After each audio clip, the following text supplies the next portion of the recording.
Hi there, my name's Mike, and I'd love to share with you what I learned from playing all 20 levels of D&D 5th Edition with my friends during COVID. The first thing is, D&D is really fun. I was coming back to it after over 20 years away. I started in 1st and 2nd editions, and by first I mean like original D&D, not advanced. And so coming back to it after 20 years was fantastic. It was a lot of fun. A lot of improvements have been made. Some other things that I'm not necessarily sure were improvements, but they definitely changed the game, and they were a lot of fun.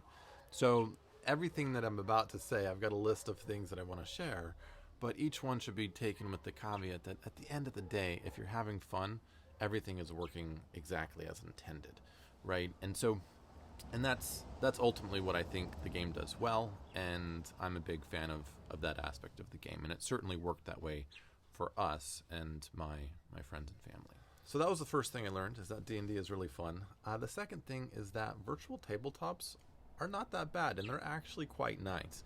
They have their issues, just like any medium, but reconnecting with old friends, you can't put a price tag on that. We were all over the country, and so it was something that really helped us out. Plus, there was COVID, so there wasn't a lot of like, hey, let's go hang out with everybody else kind of stuff happening around. And so virtual tabletops really met our needs, and they were tolerable. So it's, when I say tolerable, I mean like they were good. It's the communication side of it that is tolerable, right? The distance communication side of it could use some, extra things, but it was okay. The next thing that I learned is that if you have to really like your class to not sometimes get bored if you're going to play them for 20 levels. 20 levels took us about a year and a half to 2 years, and it's something that you really have to love cracking skulls if you're the fighter, or healing people, right? I am so sorry. You really have to love cracking skulls with the fighter, or healing people if you're the cleric, or in my case, I was an artificer, and I didn't realize that that was a fighter mage class, and not like a mage class. And I also didn't realize that literally everybody in 5e can make magic items, not just artificers. And so I didn't read through the entire books before I got started, and even though I was an experienced player, kind of got bit in the butt a little bit with my particular playthrough. But I did grease my way through through grease bombs basically, and I was a little goblin artificer. I might talk about that in a minute. But that's something that I learned, is you have to really enjoy your class if you're going to do D&D specifically through those 20th levels, because you're stuck with it. That is something that cannot really change. You can multi-class, I guess, but it depends on your particular DM and their rules. The next thing I learned is that everyone has a different play style, and that's absolutely okay. It does require some patience and some friendship, because if your play style is very different from other people that you're playing with, then you're going to want to adapt, right? So the different play styles that I noticed are definitely, obviously, you combat and loot. You want to kill things, grab the loot, and go kill some more things, right? And the next thing is strategies and puzzles. I'm not a big strategy and puzzle person, but I had several people that were, and my DM did cater to them. He's also it was my brother, and he's a strategy and puzzle person himself, I think. And there was entire sessions dedicated to a puzzle, right, or to strategy, and that was fine. That's exactly how it should be. I'll talk about that. Other play styles include, like, some people love to role play in between and on Discord in between the sessions, and that was huge at the beginning of our campaign, and then died off towards the end. Another thing is that the actual role play in a session, right? Some people aren't actors; they don't want to be actors. And so even though it's a role-playing game, that is not the part of the game that they really like, and that's okay. And so that's just something that those different play styles kind of have to all mesh together. And if you're going to get your group, I think, through 20 levels of the game. So the next thing that I learned is that a great DM will make character-specific adventures to explore your backstories. Right? A lot of stuff that happens in the world will somehow be tied to backstories or tied to your characters. My favorite adventure, not surprisingly, was one where we went and explored my backstory, as well as one other player's, who was my brother in game.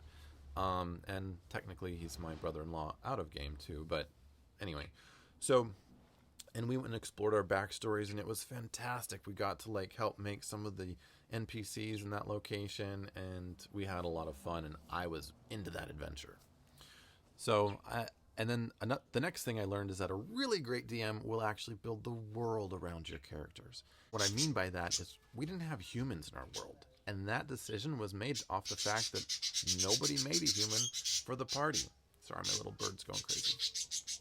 So that influenced the DM's decision to just not have humans. We did have Genasi, and those kind of played the role of humans a bit, but the point is that he built the world around us. I wanted to play a goblin, we had goblins in the world. Somebody else wanted to play a satyr, we had satyrs and centaurs in the world. The seventh thing that I learned is that DMing can be incredibly taxing and time consuming. I haven't asked my brother the exact statistics, but my guess is between 8 and 12 hours of preparation time on average, and sometimes as much as 40 or more for the big events that happen once or twice a year. Now, that is by no means the way that it has to be, but my brother ran 100% custom adventures in 100% custom world. And so every NPC, everything had to, he found art for them. He found art for locations. He had descriptions of them for us, right? And then, of course, he has to do all the statistics for all of those people when we fight them.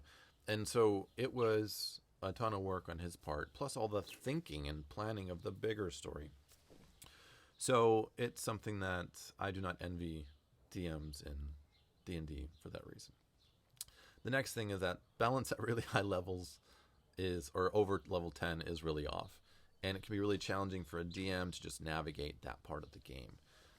Nothing can stop your party. At least nothing can stop our party at that point. We had a fairly diverse party in terms of our classes, and along with a few magic items. It's like you get a lot of really cool abilities at that point. People's abilities start encroaching on other people's roles because everybody can kind of do everything, and all of your stats are really good. And so it's kind of, I mean, it definitely caters to the superhero vibe. But if the DM wants to give you something that's special, right, that you will feel is special, they have to make it ridiculously powerful. And then if everybody's got something like that, then it's just like, it gets a little bit nuts. But that's just the way the game is designed. There's no way around it. If you get magic items, and if you want to then give a powerful magical item, that's the way it has to be if you want to impress your party, right? So you'd have to play a really low magic D&D world, I think, to get around that. But that brings me to my next point, which is balance is actually not what's most important in the game, right? What's most important was the engagement in the story, and if people were having fun. And so, that was something we had to keep coming back to. And, story was super important. This, that, and the others are all super important. It can be easy for anybody to get tied down in those details. But ultimately, if people are having fun, it is, after all, a game. And that's what's most important. And so, okay, the next thing is schedules are really important. And bi-weekly on Fridays was what worked for us, and we went up a level about every month or so, every 2 sessions. And we had, for the first part, we had a lot of in-between time, in-between roleplay on Discord as well, almost daily or daily. And so but the schedule's really important because otherwise you'll never get through that kind of content. Which brings me to my next point, which is tying your story and your campaign to your characters for DMs can be problematic, especially at high levels, when these prophecies involve these certain characters. And what happens is suddenly people can't die. If you have prophecies that are connected to people, it's like, if so-and-so dies, that's going to screw up all this stuff that I've set up, right? And so everybody starts to feel a little bit invincible, right? Because there's all of that stuff happening. And it's something that if somebody misses a gaming session and it's their adventure, right? It's like we can't stop the train just because you miss your session. And so it's just really important that, just know that the train can't stop just because you can't come for your personal life. And if it happens to be your session, it's just, you'll have to make concessions, and that's some of the concessions that I feel people will need to make. The next thing is that as the campaign continued, our group had a tendency to grow. We started with 5 people and we ended with 7. Not sure there's much else to say about that, except that, if you do a campaign like this that's long running, it's okay. I would say expect that to happen. All right. The next thing is that dungeon masters, in my opinion, need moral, logistical, and financial support. The reason for this is it's like being it's like managing people. It's like a job, and you have to keep them all happy. I would call it sort of like a human resources job or something like that, where you're a project manager, something where you have to keep people happy, and an event planner. That's sort of the logistics side of it, though. But you have to keep people happy. You have to plan all these events. If they're live events, you have to have food, which is complicated and expensive. And then, of course, there's the actual game itself, which has all these books. D&D is an enterprise. It's a big enterprise at this point. And they want your money, and they have lots of different ways to get it. And so between the books, giving us all access to the books, adventures occasionally, which actually my brother never really used. I think he bought some, but then tried one and then never really used them again. And then all of the assets like battle maps and tokens for monsters, and sometimes animated effects for to impress your players and things. That's the kind of stuff that just naturally sort of evolves. And I think the total tally was somewhere around $1,000 for a couple of years, and so I think like $20 to a DM per month seems reasonable to me. Maybe $10 a month to a DM seems reasonable to me from each of the players. That's just my personal opinion. We didn't do that. My brother never asked for it. We did kind of help out in the ways that we could, but I just think that should be a socially, culturally acceptable thing to do and an expected thing to do. The next thing I learned is that you're going to want to start with the goal in mind and adapt the game around people's real life circumstances to hit that goal. Our goal was the actual 20-level campaign. We'd never done it. We all had played D&D as kids, and some of them had played it as adults too. Not me, but they had. And but the goal was, let's do 20 levels. And so that guided us. And COVID did help us. We had a lot of time during COVID. So that's when a lot of like the foundation for our campaign got built. A lot of the Discord foundation, character personalities, basic backstories, like a lot of the basics. And then it sort of, that I think foundation sort of carried us to the second half when people's lives got busy again. So just know that adapt. And then at the end, we didn't have any Discord, like I said earlier. And that was something that was an adaptation to a lot of it was me and I think another guy that we weren't able to keep up with the Discord, and so we ended up just asking people if we could just not do as much of it, and they acquiesced, because they were great friends and they were happy to do that for us. So, but adapting to people's needs is important if you want to keep that group together for the duration of the campaign. All right, we are up to the 15th thing, and reflecting on your favorite moments of the campaign is so much fun.